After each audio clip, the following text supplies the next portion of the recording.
Study IQ IAS, अब तैयारी हुई अफोर्डेबल। नमस्कार दोस्तों जैसा कि आप सब जानते होंगे पूरे दुनिया में बांग्लादेश एक बहुत बड़ा हब है टेक्सटाइल सेक्टर के अंदर। मतलब सबसे ज़्यादा गारमेंट्स बांग्लादेश प्रोड्यूस करता है, लेकिन इसके साथ ही साथ एक्सपोर्ट भी करता है और इसी की वजह से बांग्लादेश का एक बहुत बड़ा हिस्सा इसी के ऊपर डिपेंडेंट है। उसकी जीडीपी अगर आप देखोगे तो काफ़ी हद तक उसमें टेक्सटाइल एक्सपोर्ट का आपको कंट्रीब्यूशन देखने को मिलेगा। लेकिन अभी रिसेंटली एक रिपोर्ट सामने आया है जिसमें बताया जा रहा है कि बांग्लादेश पहले क्या करता था कि जो अपना टेक्सटाइल एक्सपोर्ट है वो भारत के थ्रू दुनिया भर में भिजवाता था। लेकिन अभी रिसेंटली जो चीज़ें पता चली हैं ये भारत के लिए सही नहीं है, क्योंकि बांग्लादेश यहाँ पर मालदीव्स को चुना है। मतलब बांग्लादेश का जितना भी एक्सपोर्ट है टेक्सटाइल का वो धीरे धीरे करके मालदीव शिफ्ट हो रहा है और मालदीव से पूरे दुनिया भर में जा रहा है। और इसी के बारे में हम थोड़ा चर्चा करेंगे कि आखिर ऐसा हो क्यों रहा है, कारण क्या है इसके पीछे, भारत इसको लेकर क्या कर रहा है, और साथ ही साथ बांग्लादेश के एक्सपोर्ट के बारे में भी जानेंगे। आपको काफी कुछ जानने को मिलेगा। चलिए आगे बढ़ते हैं। उससे पहले दोस्तों एक बहुत इंपॉर्टेंट खबर स्टडी IQ की तरफ से। देखिए UPSC dual edge programme study IQ लेकर आया है। जैसे कि आपको पता होगा कि यूपीएससी की प्रिपरेशन में आपका काफी टाइम जाता है, साल 2 साल तो कम से कम आपको प्रिपरेशन करनी होती है। तो उसी जर्नी के दौरान आप अपना पोस्ट ग्रेजुएशन भी कर सकें, ये कोशिश अब स्टडी IQ कर रहा है। और इसी के तहत यहाँ पर जो अलग अलग कोर्सेज हैं पोस्ट ग्रेजुएशन में, ये आप अवेल कर सकते हो। स्टडी IQ पर लिंक दिया है कमेंट सेक्शन में, और यूज करना है आपको ये कोड अंकित लाइव, ताकि आप मैक्सिमम डिस्काउंट ले सकें इन सभी कोर्सेज पर। और इसके अलावा अगर आप MCQs अटेम्प्ट करना चाहते हैं तो मेरे इंस्टा पेज पर जाइए, वहां पर स्टोरीज में जितने भी MCQs हैं उसको भी आप अटेम्प्ट कर पाएंगे। तो चलिए शुरुआत करते हैं और सबसे पहले ये देखते हैं कि एग्जैक्टली हो क्या रहा है। देखिए बांग्लादेश जो कि हमारा पड़ोसी देश है, जहां पर ऑलरेडी आपको पता है काफी ज्यादा संकट आ रखा है, शेख हसीना को वहां से हटाया गया। तो यहां पर जो टेक्सटाइल एक्सपोर्ट है बांग्लादेश का, अब क्या है ना कि बांग्लादेश के पास इतनी बड़ी कनेक्टिविटी नहीं है कि वो डायरेक्टली पूरे दुनिया भर में जहां जहां पर भी एक्सपोर्ट करना है वो कर पाए। और इसी की वजह से क्या होता था कि बांग्लादेश भारत के ऊपर डिपेंडेंट था, और भारत के जो एयरपोर्ट्स हो गए, भारत के जो पोर्ट्स हो गए, वहां पर पहले पूरा सामान जाता था और फिर वहां से पूरे दुनिया भर में एक्सपोर्ट किया जाता था। लेकिन अभी क्या चीजें सामने आई है कि बांग्लादेश अब धीरे धीरे क्या कर रहा है, अपना जो एक्सपोर्ट है वो भारत में ना भेजकर बांग्लादेश पहले उसको मालदीव्स भेज रहा है। और मालदीव्स की अच्छी कनेक्टिविटी है पूरे दुनिया भर में, क्योंकि आपको पता है एक बहुत बड़ा टूरिस्ट डेस्टिनेशन है, दुनिया भर से वहां पर लोग आते हैं। और इसी की वजह से वहां से जो फिर एक्सपोर्ट है गारमेंट्स का वो पूरे दुनिया भर में किया जा रहा है। और इसी की वजह से ऑब्वियस सी बात है यहां पर भारत को जो फायदा मिल सकता था, मतलब जो हमें अर्निंग होती है एयरपोर्ट पर, क्योंकि अगर बांग्लादेश चाहेगा कि भारत के एयरपोर्ट से या फिर हमारे पोर्ट से जो एक्सपोर्ट हो तो हमें इससे अर्निंग होती होगी, तो ऑब्वियस सी बात है अगर ये सामान भारत नहीं भेजा जाएगा तो भारत को तो लॉस है इसमें। और इसी की वजह से यहां पर बताया जा रहा है कि इसके ऊपर हमें फोकस करने की जरूरत है। देखो यहां पर मैं आपको एक चीज बता दूं कि बांग्लादेश आखिरकार ये रीरूटिंग कैसे कर रहा है। एक्चुअली बताया जा रहा है कि बांग्लादेश सबसे पहले सी के माध्यम से, शिप के माध्यम से यहां पर जो अपना गारमेंट्स है उसको मालदीव्स भेजता है, और फिर वहां से एयर के माध्यम से, फ्लाइट के माध्यम से दुनिया भर में इसको एक्सपोर्ट किया जाता है। चाहे वो H&M के बारे में आपने सुना होगा, ज़ारा के बारे में सुना होगा। इनफैक्ट मैं आपको इसके बारे में थोड़ा सा बता देता हूं कि इस पूरे ट्रांसशिपमेंट के अंदर कौन कौन से कंपनीज इन्वॉल्व हैं। बताया ये जा रहा है कि पहले बांग्लादेश से जो शिप के माध्यम से मालदीव्स भेजा जाता है गारमेंट्स, उसमें ये कंपनी है मालदीव्स एयरपोर्ट कंपनी लिमिटेड।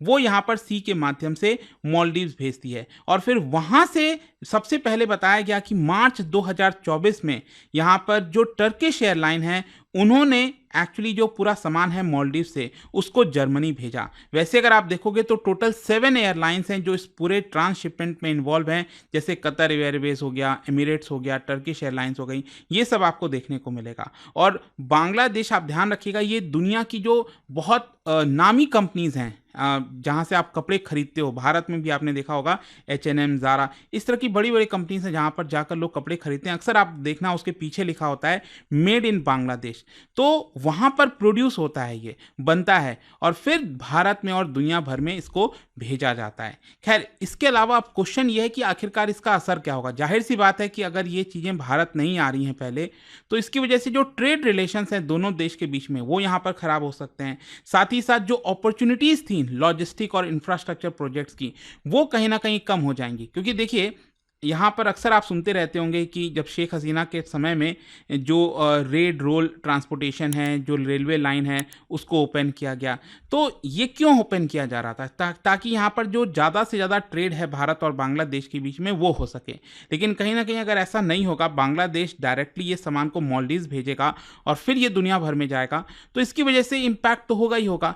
लेकिन क्वेश्चन यहाँ पर असली ये है कि आखिरकार फिर भारत कर क्या रहा है इस चीज़ को लेकर? देखो, भारत सरकार को इसके बारे में पता है और भारत के जो एक्सपोर्टर्स हैं, जो यहाँ से मंगाते हैं, जिनको बेनिफिट्स होता है, उनको भी इसके बारे में एक्चुअली पता है। और इनफैक्ट मैं आपको ये भी बता दूं, शायद कई लोगों को पता नहीं होगा, बांग्लादेश के अंदर ये जो फैक्ट्रीज है ना टेक्सटाइल की, उसको भारतीयों के द्वारा ही ओन किया जाता है। बहुत सारी कंपनीज हैं, फैक्ट्रीज हैं बांग्लादेश के अंदर सेटअप की हुई हैं, वो खुद भारतीयों ने सेटअप की है। क्यों? और देखिए, इसका आपको एक नज़रिया भी देखने को मिलेगा कि कैसे यहाँ पर भारत सरकार ने वो अपॉर्चुनिटी नहीं दिया। मतलब आप सोचिए, भारतीयों को बांग्लादेश में जाकर अगर फैक्ट्रीज खोलना पड़ रहा है, इसका मतलब साफ जाहिर होता है कि हम कहीं ना कहीं इस चीज़ में फेल हुए हैं।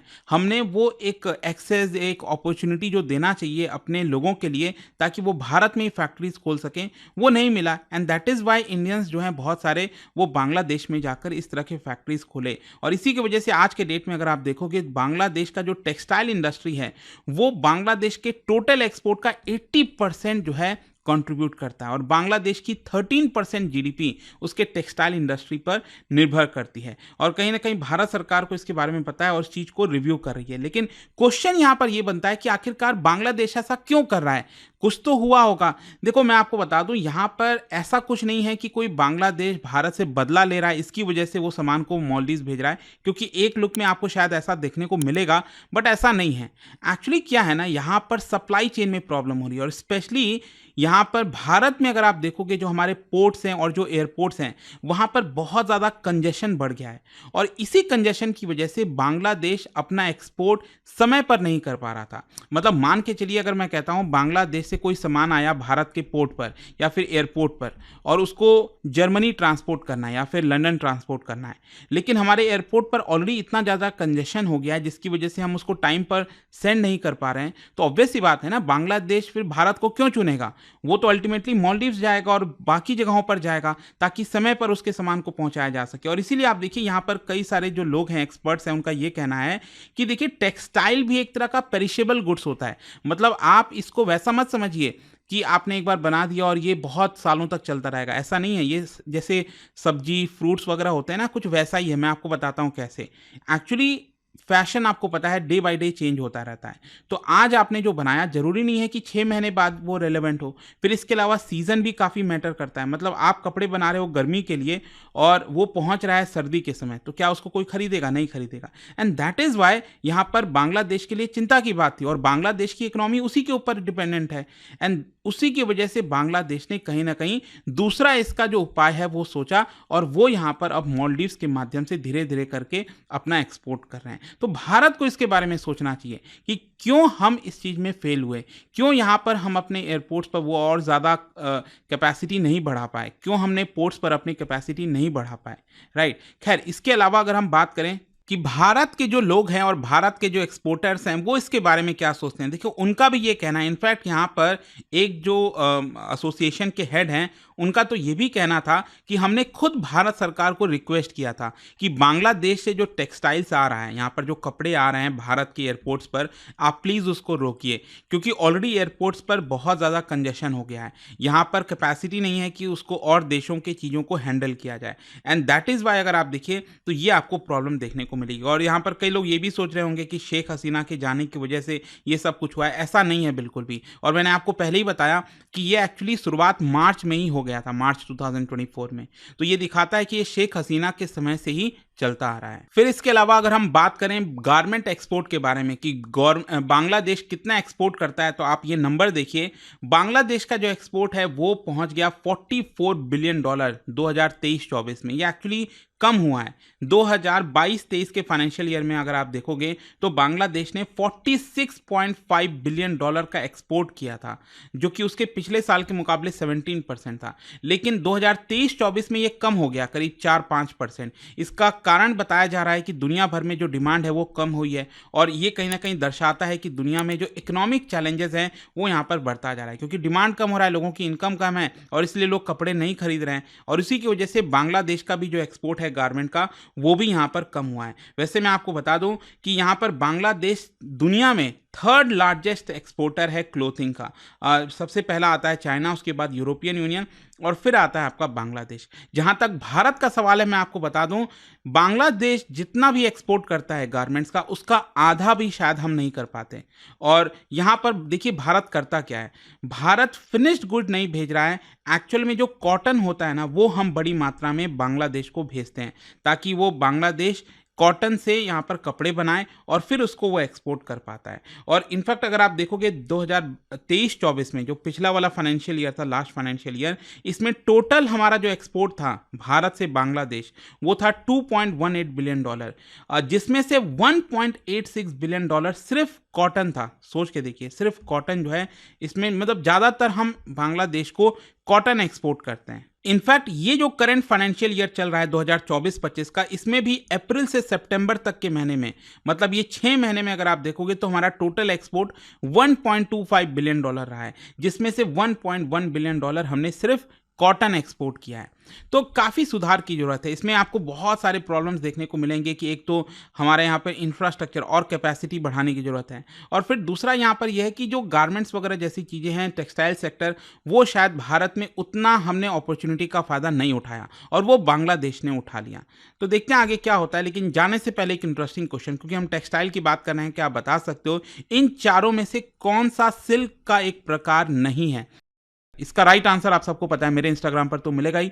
वहां पर अगर आप नहीं हो कोई बात नहीं, टेलीग्राम से ले सकते हैं इसका सही उत्तर। मैं कई सारे जो एमसीक्यूज हैं वो यहाँ पर स्टोरीज में डालता रहता हूं। अगर आपको पीडीएफ है तो टेलीग्राम पर आइए, अलग अलग सोशल मीडिया पर आप जुड़ पाओगे। और जैसा मैंने आपको बताया दोस्तों, अगर आप यूपीएससी की तैयारी अपने पोस्ट ग्रेजुएशन किसी कोर्स के साथ करना चाहते हैं, चाहे वो एमकॉम हो या फिर एमए इन पॉलिटिकल साइंस हो, एमए पब्लिक एडमिनिस्ट्रेशन हो, आपको पता ही है कि आज के डेट में यहाँ पर आप कोई ऑप्शनल भी लेना होता है यूपीएससी के अंदर, तो पब्लिक एडमिनिस्ट्रेशन अगर आप लेते हो तो उसके साथ साथ एमए भी कर सकते हैं। तो एक अच्छी अपॉर्चुनिटी स्टडी IQ आपके लिए लेकर आया है। You can just check out the course through the link and you can use this code Ankit live to get maximum discount. And I hope कि वीडियो आपको पसंद आया होगा। मिलता हूं आपसे next time. Till then, thank you very much, see you soon. Study IQ IAS, अब तैयारी हुई अफोर्डेबल।